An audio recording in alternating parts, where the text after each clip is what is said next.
1,14,00,000 દવાખાનામાં આપણે આવા આધુનિક નળ નાખ્યા છે. આ જાપાનીઝ ટેકનોલોજી છે. આ ટેકનોલોજીમાં આવી રીતે કરો એટલે પાણી આવશે, આમ કરશો તો બંધ થઈ જાય. આ જાપાનીઝ ટેકનોલોજી છે. આ દુનિયામાં ક્યાંય નથી, માત્ર ભારતની અંદર વિસાવદરમાં જ આ ટેકનોલોજી આવી છે. અને આ રીતે નીચે કરો તો પાણી આવે, ઉપર કરો તો બંધ થઈ જાય. આ વોશ બેસિન, આ લેબોરેટરી છે.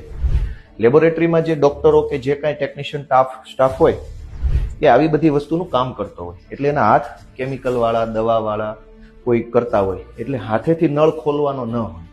એટલે આ જાપાનીઝ ટેકનોલોજીનો નળ રાખ્યો છે. અને એ બહારથી કનેક્શન આપવામાં આવ્યું છે, અંદરથી કશું જ નથી. શું કામ? કેમ કે બાંધકામ થતું હતું ત્યારે ભૂલી ગયા. પછી આ રશિયાની ટેકનોલોજી છે, પાણીના નળની બાજુમાં લાઇટ. આ રશિયાથી લાવેલી ટેકનોલોજી છે કે અહીંયા પિન ભરાવો એટલે આમાં પાણી આવે. કેમ કે સરકારમાં બધા બુદ્ધિ વગરના આઠપાસ બેઠા છે. આ ઇલેક્ટ્રિસિટી કનેક્શનને પાણીની બાજુમાં શું કામ છે?